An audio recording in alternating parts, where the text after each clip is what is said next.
Vanessa, let's come back to you then. And what's the latest in Syria? Well, one of the latest stories in Syria, of course, the whole situation's incredibly complex. And I think you and I will be talking about that very soon on another podcast.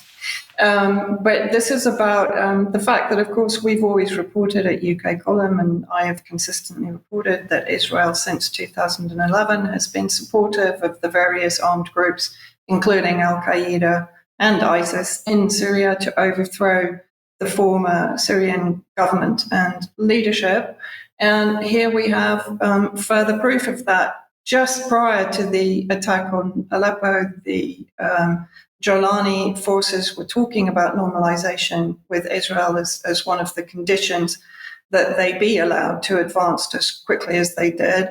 Very recently, Jolani meets with Israeli puppet Mahmoud Abbas, who is the leader of the Palestinian state in the occupied territories, but is also responsible for many of the reprisals against the actual Palestinian resistance in the occupied territories.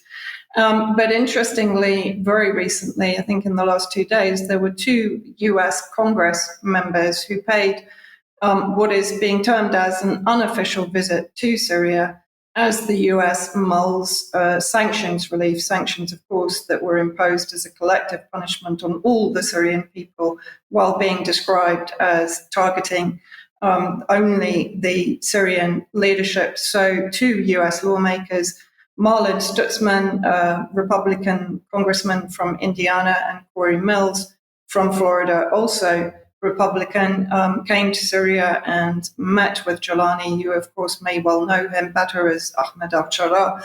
That's his rebranding to try and avoid the labeling of him as leader and founder of Al-Qaeda in Syria, and, of course, for the terrorist crimes that he committed and is continuing to commit against the Syrian people. So let's have a listen to what Corey Mills said in an interview with Arabic media.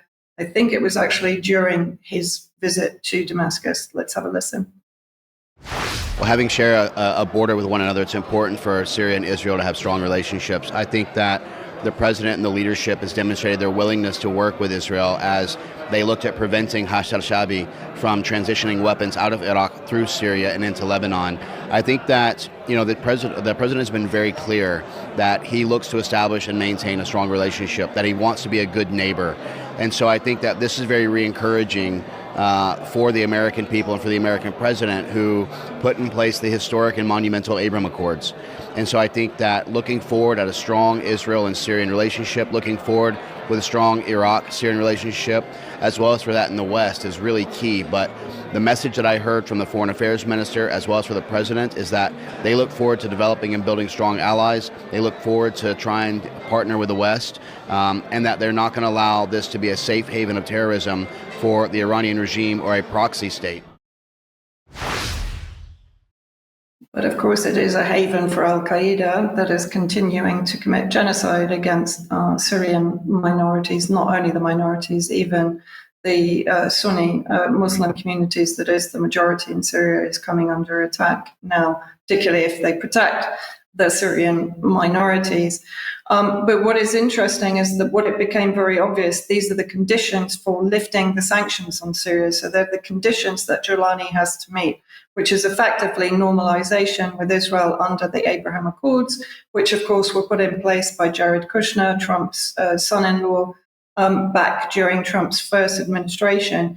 And what happened immediately after the visit of Corey Mills and Marlin Stutzman, Syrian security forces, meaning Al-Qaeda rebrands, detained Palestinian resistance leaders. They actually arrested leaders of the Palestinian Islamic Jihad and the Quds brigades. Now, previously, Jolani had also disarmed and dissolved all of the Palestinian armed forces in Syria, including the Liwa al-Quds, which were actually part of the Syrian Arab Army itself, and closed all the offices of the Palestinian resistance factions. He basically rescinded Palestinian citizenship and basically converted them back into being refugees, something that Syria was always against. He disclosed the positions of Palestinian leaders for targeting by Israel since December 2024, imprisoned resistance fighters. And of course, this is while Israel is conducting ongoing assassinations of resistance leaders in Lebanon, and Palestine. So effectively, it's becoming very clear that Jolani, if he wasn't before, is rapidly becoming a stooge for Israel in Syria. Thank you.